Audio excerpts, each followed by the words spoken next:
ओम शांति। मौत आने के 4 संकेत आप भी जान लो।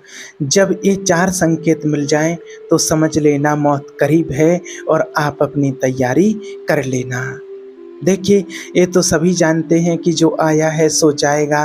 राजा रंक फकीर कोई भी हो, जिसका जन्म हुआ है उसकी मृत्यु निश्चित है। लेकिन जब मृत्यु की बात सुनता है तो हर इंसान भयभीत हो जाता है और हर किसी को अपनी मौत से डर लगता है, क्योंकि हर कोई जाना नहीं चाहता है। जब सबसे बड़ी भूल यही व्यक्ति करता है कि जब पता है कि जाना है, जिसका जन्म हुआ है उसको जाना निश्चित है, लेकिन हर कोई यही समझता है कि मैं यहाँ परमानेंट हूँ, मैं यहाँ पर अमर हूँ। इस हिसाब से व्यक्ति चलता है और अपनी मौत की खबर सुन करके उसको बहुत डर लगता है। मृत्यु एक ऐसा प्रसंग होती है जो हर किसी के लिए निश्चित है, उससे कोई बच नहीं सकता है और बहुत दुखदाई होती है। कुछ लोग इसको बहुत अच्छा मानते हैं, कुछ लोग इसको दुखदाई मानते हैं।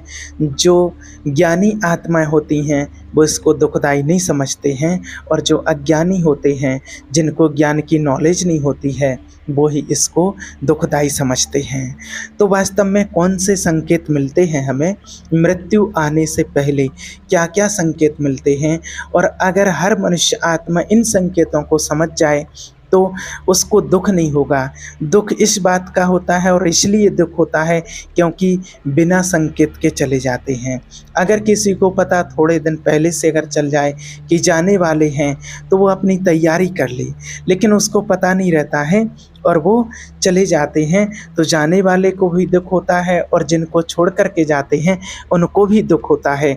तो आज आपको बताएंगे ये 4 संकेत हैं जो हर मनुष्य आत्मा के लिए हैं, हर किसी के लिए संकेत मिलते हैं और ईश्वर की तरफ से संकेत मिलते हैं हमें जाने के लिए। लेकिन कौन समझता है, कौन नहीं, स्पष्ट है। तो आज आपको भी बताते हैं वो संकेत कौन से हैं। देखिए, एक बार एक व्यक्ति था जिसको अपनी मौत से बहुत डर लगता है, जैसे कि यहाँ के हर व्यक्ति को मृत्यु से डर लगता है। तो उसने जगह जगह पर पूछा कि मेरे बारे में कुछ बताओ कि मेरी मृत्यु कब होगी। और हमसे भी कई लोग पूछते हैं कि भाई मृत्यु कब होगी, आप ऐसा कुछ जानते हैं, बताओ। और उस व्यक्ति ने ज्योतिषियों से भी निकलवाया है कि मेरी मृत्यु कब होगी, कैसे होगी, कहाँ होगी। तो उसने बहुत प्रयत्न किए, क्योंकि व्यक्ति बहुत धनी था, बहुत पैसे वाला था, इसलिए वो सोचता था कि मैं कोई उपाय कर लूँगा, जो भी प्रबंधन होंगे, जो भी प्रयत्न होंगे, मैं करूँगा कि मेरी मौत ना हो। मना मौत से पहले मुझे कुछ संकेत मिल जाए, मुझे कुछ पता चल जाए। अब क्या हुआ, जब वो बहुत परेशान हो गया, बहुत से ज्योतिषियों के पास गया, लेकिन उसको कहीं से कुछ पता नहीं चला। तो किसी ने उसको बताया कि मृत्यु के देवता यमराज होते हैं, और जब मृत्यु नज़दीक आती है तो यमराज ही, यम के दूत आते हैं यमराज के, और प्राणों को हर करके ले जाते हैं। अगर कुछ ऐसा प्रबंध करो कि यमराज से आपकी मित्रता हो जाए, तो फिर वो ही आपको आपकी मृत्यु का रहस्य बता सकते हैं या आपकी मृत्यु को टाल सकते हैं। तो उसने कहा ठीक है, वो कैसे मिलेंगे? तो किसी ने बता दिया कि आपको उनकी तपस्या करनी पड़ेगी, साधना करनी पड़ेगी। तो उसने यमराज की साधना करना शुरू कर दिया, तपस्या करना शुरू किया। काफ़ी समय तक तपस्या करता रहा। यमराज उसके सामने प्रकट हो गए उसको दर्शन देने के लिए।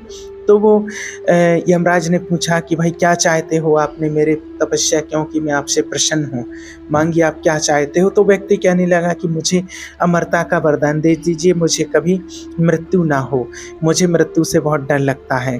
तो वो कहता है, यमराज जी ने कहा कि नहीं, देखिए ये नहीं हो सकता है, जिसने जन्म लिया है उसको जाना तो ज़रूर पड़ेगा, एक ना एक दिन उसका समय निश्चित होता है। और कुछ हो या ना हो, लेकिन मृत्यु निश्चित होती है और उसको एक अपने निश्चित समय पर जाना ही पड़ता है, उसको कोई भी टाल नहीं सकता है, अगर हम खुद चाहें तो भी नहीं। तो फिर उस व्यक्ति ने कहा कि ठीक है, आप ऐसा कीजिए कि जब मेरी मृत्यु का समय नज़दीक आए तो आप मुझे कुछ संदेश भेज दीजिए, जिससे मैं अपने कार्यकाल से फ्री होकर के, घर गृहस्थी से फ्री होकर के, और मैं साधना कर लूँ, कुछ भगवान का भजन कर लूँ, जिससे मुझे मुक्ति मिल जाए। तो यमराज ने कहा हाँ ये ठीक है, ये पक्का है।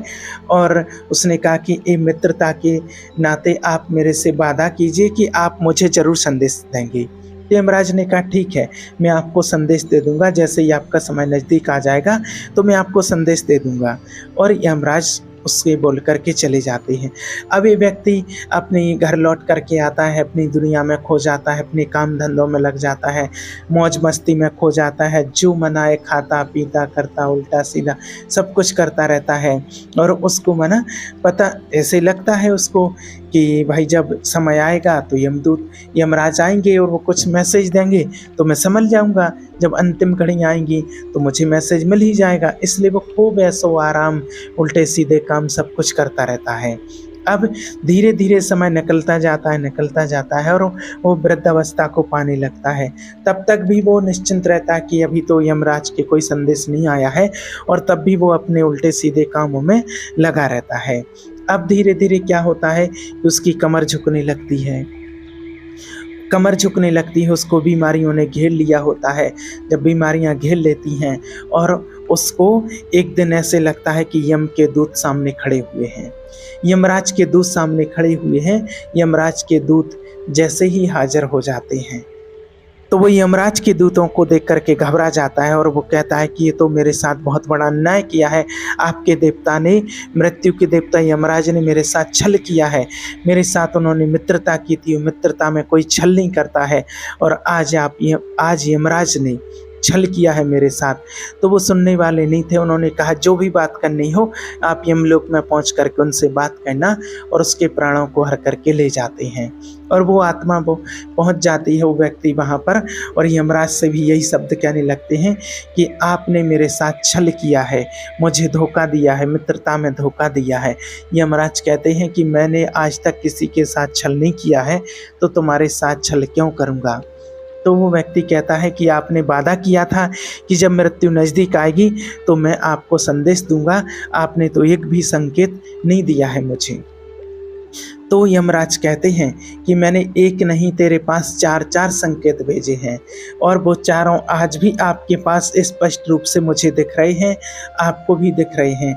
4 संदेश मैंने भेजे थे, लेकिन आपने उन संदेशों को इनकार कर दिया है। तो व्यक्ति गुस्से में आकर के बोलता है कि आपने क्या संदेश भेजा। तो यमराज ने कहा कि मैंने देखा कि मेरे मित्र की अब उम्र नज़दीक आ रही है, उसका कुछ ही समय बचा है, तो ये अपनी गृहस्थी से फ्री होकर के काम कारोबार छोड़ करके भगवान का भजन करने लग जाए। तो फिर मैंने सबसे पहले आपके सिर के बाल सफ़ेद कर दिए थे, आपके सिर के बाल सफ़ेद कर दिए कि अब इससे समझ जाए कि अब मेरा समय नज़दीक आ गया है। लेकिन तुमने उस पर काले रंग चढ़ा करके उनको फिर से काला कर दिया और दुनिया में जवान दिखने लगे। आपने मेरे संदेश को नहीं समझा और ना ही उसको अनदेखा कर दिया। तब और समय आपका नज़दीक आ गया तो मुझे लगा कि अब मित्र का समय और नज़दीक आ रहा है, अब कुछ और करना चाहिए। तो मैंने दूसरा संदेश भेजा और उसमें से मैंने तुम्हारी आँखों की रोशनी कम कर दी। जब मैंने आँखों की रोशनी कम कर दी तब भी तुमने नहीं समझा, और तुम तरह तरह के काले चश्मे, तरह तरह के रंग बिरंगे चश्मे चढ़ा करके दुनिया के नज़ारों को देखते रह गए। तब भी नहीं तुमने समझा। तब फिर और समय नज़दीक आया तो मुझे लगा कि मित्र ने अभी भी नहीं समझा है और इसका समय तो नज़दीक ही आता जा रहा है। तब मैंने आपके दांत तोड़ दिए। मैंने दांत तोड़े इसलिए कि अब दुनिया ऐसी दिखने वाली, ऐसी स्वादिष्ट नहीं है, दुनिया के स्वाद ऐसे नहीं हैं, और आपने नए नए दांत लगवा करके दुनिया के वैभव वस्तु पदार्थों का स्वाद लेते रहे, स्वादिष्ट स्वादिष्ट चीज़ों को खाते रहे और अपना टाइम निकालते रहे। जब मैंने देखा कि अब व्यक्ति और समझने वाला नहीं है, मेरे मित्र का समय तो बिल्कुल नज़दीक आ गया है, तब मैंने तुम्हें बीमारियों से ग्रस्त कर दिया और तुम्हें खटिया पर लिटा दिया। लेकिन तुम्हारी बुद्धि वहाँ भी विकसित नहीं हुई और तुम वहाँ पर भी फंसे रहे। तो ये 4 संदेश मैंने भेजे थे अपनी मित्रता के नाते। तुमने तो एक संदेश के एक संकेत के लिए बोला था, लेकिन मैंने 4 भेजे और आज तुम्हारे पास ही चारों ही स्पष्ट रूप से हैं। तो व्यक्ति लज्जित हो गया और उनके चरणों में झुक गया और कहने लगा कि हे यमदूत, हे यमराज से प्रभु, मुझे कुछ समय और बख्श दीजिए। आप जितना चाहो मेरे से धन प्रॉपर्टी ले लो, लेकिन मुझे थोड़ा समय और दे दीजिए। तो यमराज ने कहा कि मैं सत्य हूँ, तुम्हारी रिश्वत, तुम्हारा पैसा, तुम्हारा छल कपट दुनिया में चल सकता, दुनिया के लोगों के साथ चल सकता है, लेकिन यमराज के पास सही न्याय होता है, यहाँ कुछ नहीं चल सकता है। और यमराज ने उसकी करनी के अनुसार उसको दंड देते हुए किसी ऐसे ही घर में पुरुष को जन्म लेने के लिए भेज दिया। तो कहने का भाव ये है कि आज हम सभी को ये संकेत मिलते हैं और ये परमात्मा ये संकेत देते हैं, लेकिन हम समझ नहीं पाते हैं और हम दुनिया की वैभव वस्तु पदार्थों में लगे रहते हैं। तरह तरह की आज हम अपने द्वारा बनाई हुई चीज़ों में फंसे रहते हैं और हम ईश्वर के इन संकेतों को नहीं समझ पाते हैं। तो ये संकेत हम हर एक मनुष्य आत्मा के लिए है कि जैसे ही हमारी वृद्धावस्था होती है और ऐसे कुछ संकेत मिलते हैं तो हमें इस समझ करके और परमात्मा का ध्यान करना चाहिए, क्योंकि अंत समय में ईश्वर ही साथ देता है और कुछ भी साथ नहीं देता है। इसलिए मृत्यु का समय निश्चित होता है, उसे कोई टाल नहीं सकता। और कोई भी काम तो टल सकता है, लेकिन मृत्यु एक सेकंड के लिए भी नहीं टल सकती है। इसलिए जब ये संकेत मिल जाते हैं तो हमें अपने आप को संभाल करके और हमें परमात्मा की साधना के लिए कुछ समय देना बहुत आवश्यक है। अब आपको ये नहीं कहते हैं कि आप 24 घंटे ही भगवान का ध्यान करते रहो। आजकल जैसे देखने में आता है, कई लोग इस बात पर ये भी कहते हैं कि आजकल देख रहे छोटे बच्चों के बाल सफ़ेद हो रहे हैं और उनकी आँखों पर भी चश्मे लग गए हैं और उनको बीमारियों ने घेर लिया है, उनके भी दांत गिरने लगे हैं। तो इस समय को देखते हुए हमें स्पष्ट होता है कि मृत्यु कभी भी किसी की आ सकती है। इसलिए हमेशा आप एवर रेडी रहो, क्योंकि दुनिया बिल्कुल तमो प्रधान हो चुकी है। दुनिया में बहुत अत्याचार पाप बढ़ रहा है और कभी भी किसी जो आत्मा का समय निश्चित होता है, तो आज हम देख रहे हैं कि छोटे छोटे बच्चों की भी मौत होने लगी है। तो इसी कारण से संकेत मिलते हैं। इसलिए जो भी हमें समय मिला हुआ है, जैसे हमें जो भी 24 घंटे का समय मिला हुआ है, तो उसमें हम अपनी दिनचर्या को सेट करते हैं, अपने सारे काम कारोबार करते हैं, किसी काम को छोड़ते नहीं है एक अपनी दिनचर्या को चलाने के लिए। तो उसमें से थोड़ा समय निकाल करके और अपना भगवान का ध्यान करें, भगवान को याद करें जो आपकी जीवन रूपी नैया को पार लगाने वाला है।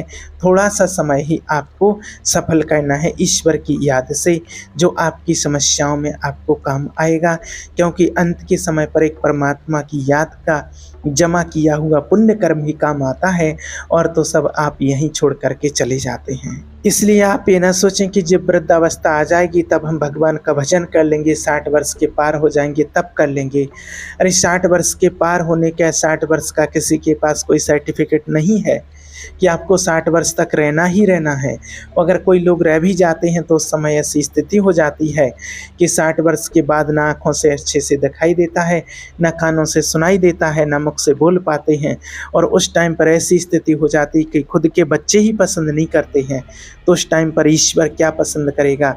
जिसके लिए अपनी पूरी ज़िंदगी लौटा दी बच्चों के लिए, जब वो पसंद नहीं करते हैं, वही कहते हैं कि पिताजी की खटिया बाहर वाले रूम में डाल दो। यहाँ पर रिश्तेदार बच्चे बैठे रहते हैं, यहीं पर एक खांसते खकारते थूकते रहते हैं।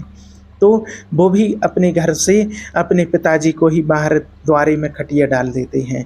तो जब जिसके लिए पूरा जीवन लगा दिया, जब वो पसंद नहीं करते हैं, जिसके लिए थोड़ा सा समय नहीं दिया, वो पसंद फिर उस टाइम पर कैसे करेगा?